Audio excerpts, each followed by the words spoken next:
وبه نستعين على أمور الدنيا والدين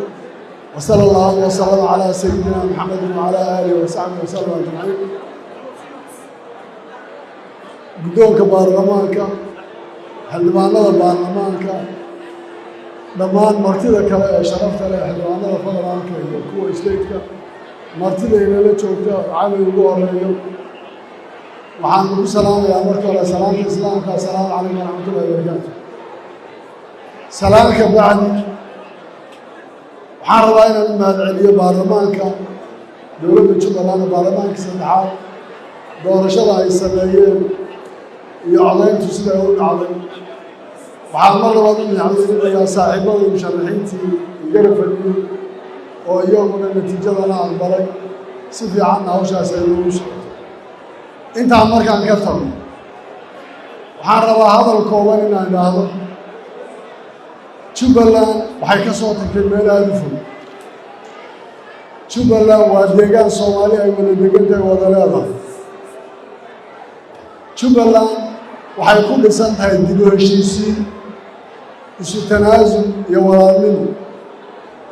waxaan rabaa inaan taariikhda ka soo bilaabo 2013 markii ugu horreysay jubbaland la dhisayay mucaarado badan iyo dhib badan baa jira oo dhacay. dib u heshiintii ugu horreysay ee jubbaland laga qabto waxaa yimid dadkii markaas mucaaradka ahaa ee dib u heshiisiinta ku yimid ee qaatay jubbaland oo ay leeyihiin inay dhistaan.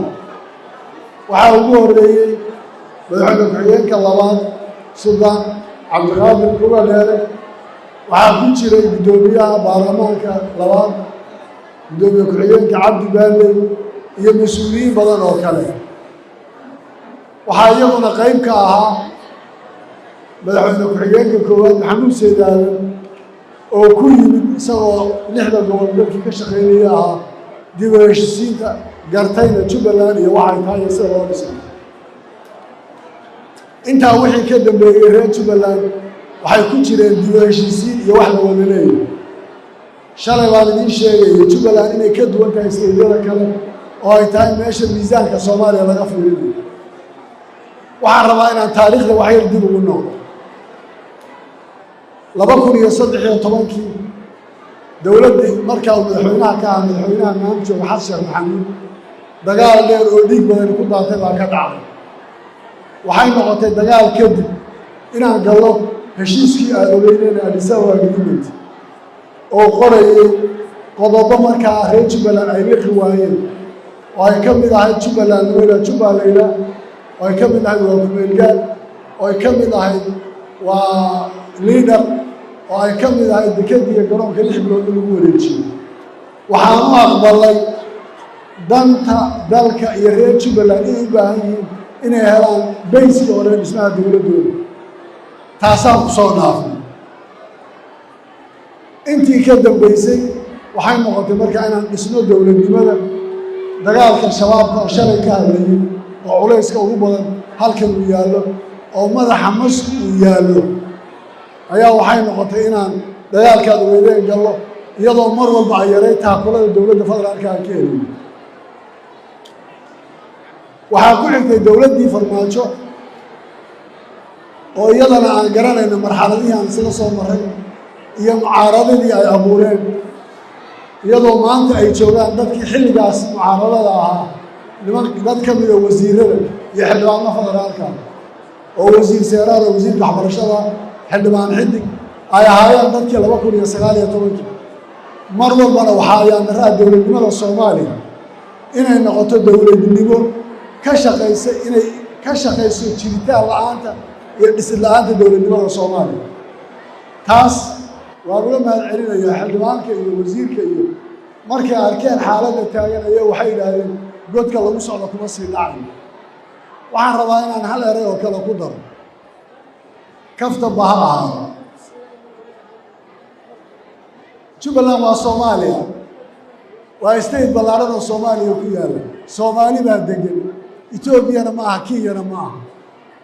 2019 dowladdii jirtay waxay culayskooda dhan isugu geysay inay etoobiya isticmaasho jubbaland la qabsado say rabta ay ka yeesho iyadoo ilaa hadda qaski uu dhinac way ka sii jiro. maanta dowladda xasan sheekh wuxuu dib u xusuusinayaa 2013 wixii dhacay iyadoo maanta ay taalo in la yidhaahdo Axmed Madoobe Kenyaanka keeni Kenyaan baa sida yeeli I'm not a Kenyan I'm Somali baan waxa annaga Soomaalidii aan ku wada hadli weyno la Ethiopiana noqonin wala Kenyana noqonin wala cid kale aan noqonin Soomaali baan nahay Soomaaliya asal waxay maanta maraysaa waxaan oranayaa madaxweyne xasan sheekh maxamed taariikhda dib u celin dadka reer Jubbaland way ka bogsadeen shalay waxay soo mareen wada hadal baan diyaaruna dawlado kale ha ku wareegay maanta waxaa la gaaray in ciidamo la soo daldalo oo la geeyo raaskaangoon iyadoo looga jeedo dagaalka shabaabka in laga joojiyo oo wiilal Soomaaliyeed si 2013 shalay la isku laayo laakiin ma dhacayso Jubbaland waa Jubbaland maamul baa ka taliya maamulkaas mas'uulka lama aqbalayo ciidanka ahayn oo amnigana faragelisa dhibaatana geysata shaqo kalena gashana lama aqbalayo haddaba madaxweynuhu waxaa nasiib daraa wiilka shalay aan xildhibaanka siinay ee ra'iisul wasaaraha noqday maanta inuu noqdo cidda loo adeegsanayo Jubbaland burburinteeda waa nasiib daro waxaan ku leeyahay ra'iisul wasaare xamso waxaan waa taariikh bari bay qori doontaa deegaan baad ka soo jeedaa dad baad matalaysaa inaad dagaal u xaydxaydato oo aad tiraahdo Jubbaland ma la dagaalama burburinaya shalayna mayna dhicin maanta ma dhacayso kuwa adiga kaa waaweyn baa isku day kuwa kaa awood badan baa isku day dawladay ahaayeen kuwii fartii ugu yeedhaya laasdaa iyo sidaas laakiin waxaan ku faanayaa inaan weli Soomaali ahay mana dhacayso qof Soomaaliya intii loo yeedho inay cid kale intay u hajabto ay u dhigteed galayso ma dhacayso dib ha loogu noqdo wada hadal baan diyaar u nahay aan wada xaajoonno aan isu nimaano laakiin ha laga daayo warwareegga lagu jiro cidda mucaarada cid wax sheegan kartaan halkan ma joogto madaxweyne kalena ma jiro anaa maanta madaxweyne ka amniga gacanta u hay ciidan kalena ma jiro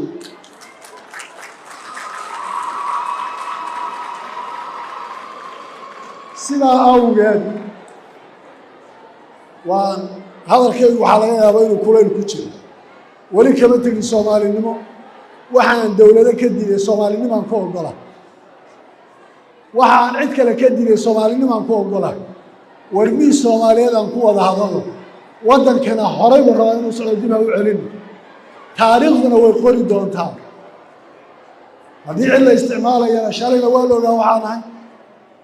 haddii amni laga hadlayna nin amni aan ahay waxaan aqaanaa ciidanka ugu muhiimsan oo ugu badan waxay la tahay arrintaas dib ha looga noqdo aad iyo aad baan dadka reer Jubbaland iyo martida ugu mahadcelinayaa waxaan idin leeyahay guul iyo gobonnimo waxaan isku ognahay shabaab oo la dagaalano ciddii kale carqalad keentana gacan baan iskaga qabanayna salaamu calaykum wa rahmatullahi